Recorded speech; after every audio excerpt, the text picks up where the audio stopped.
So criminals బాధన పడకుండా కాపాడుకుంటూ వచ్చాం మన అందరం కూడా. ఇంకా ముందు కూడా అట్లా ఉండాలని నా కోరిక. సో ఈ ప్రాసెస్లో ఇప్పుడున్నటువంటి ఎంపీ అభ్యర్థి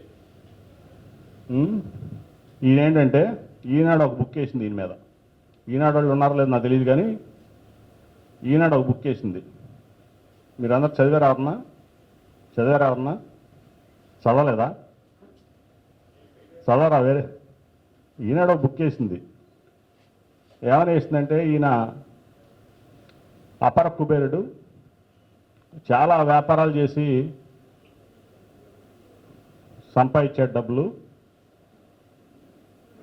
దానకర్ణుడు, ఈ ఊర్లో దానాలు ధర్మాలు చేయడానికి వచ్చాడని ఈ బుక్ చేసిన కాలంలో ఆన్లైన్లో ఉంటుంది, లేదా మేము పంపిస్తాం, మీ అందరూ చదవండి జర్నలిస్టులుగా. ఓకే, ఒప్పుకుంటాం. అపర కుబేరుడు, చాలా వ్యాపారాలు చేసి నీతిగా నిజాయితీగా సంపాదించాడు, దానాలు చేస్తున్నాడు, ధర్మాలు చేస్తున్నాడు, ఈనాడు చెప్పినట్లు. అంతకుముందు చాలా చూశా, సరే ఇది డాక్యుమెంటెడ్ ఎవిడెన్స్ అనమాట, అందుకని దీని మీద ప్రస్తావిస్తాను. నేను చాలా ఎలక్ట్రానిక్ మీడియాల్లో, లేదా ఆంధ్రజ్యోతిలోనో, ఏబిఎన్లోనో, మహా న్యూస్లోనో, టీవీ5లోనో రకరకాలుగా ఈయన గారు ఇది గొప్పతనాల గురించి చెప్పారు. నా తమ్ముడే. కానీ 99లో విడిపోయాం మేము, కుటుంబ పరంగా, వ్యాపార పరంగా, ఆస్తుల పరంగా. ఆ రోజు నుంచి ఈ రోజు వరకు ఇతను నైజం తెలిసి నాకు, నేను ఎప్పుడూ దూరంగానే ఉండేవాడు ఇతనికి. దాదాపు 25 ఏళ్ళు. ఇప్పుడు మా శ్వేతకి పుట్టిన 4 ఏళ్లకి, మా అమ్మాయి శ్వేత పుట్టిన 4 ఏళ్లకి మేము విడిపోవడం జరిగింది.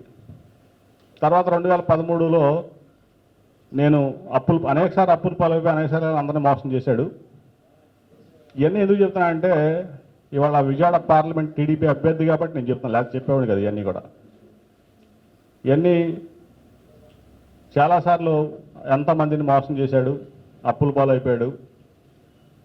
ఆ తర్వాత 2013లో నేను ఇక్కడ ఎంపీ అభ్యర్థిగా ఉన్నప్పుడు వచ్చి, నా పరిస్థితి బాగాలేదు, పిల్లల స్కూల్ ఫీజు కొట్టడానికి డబ్బులు లేవు, అట్లాగే అద్దె కట్టుకోవడానికి డబ్బులు లేవంటే, నా ఇంట్లో విజయవాడలో ఒక రూమ్ ఖాళీ చేసి, పిల్లల రూమ్ అతనికి ఇచ్చి ఉంచడం జరిగింది. ఆ తర్వాత నేను ఎంపీ నా హడావుళ్ళు నేను ఉన్నప్పుడు ఇక్కడ అనేక ల్యాండ్ గ్రాబింగ్లు, అట్లా గవర్నమెంట్ భూములు, నూజివేడ్ దగ్గర కొంత గవర్నమెంట్ భూమి అది కబ్జా చేయాలని చూస్తే, నాకు తెలిసిన తర్వాత నువ్వు ఆఫీస్కి రావద్దు, దయచేసి నన్ను బద్నాం చేయొద్దు, నేను నీతిగా నిజాయితీగా ఈ ఊరికి సేవ చేయడానికి వచ్చాను. 2009లో నన్ను ఇక్కడ వంశీకి ఇస్తున్న టికెట్టు నువ్వు రాజమండ్రి వెళ్ళమని చంద్రబాబు నాయుడు గారు అడిగినప్పుడు, అప్పుడు ఇంకా మురళీమోహన్ గారు వెళ్ళాలి అభ్యర్థిగా. నాకు నా ఊరు సేవ చేసుకుంటే నాకు ఆనందం, కానీ నేనేదో వ్యాపారాల కోసమో దేనికోసమో నేను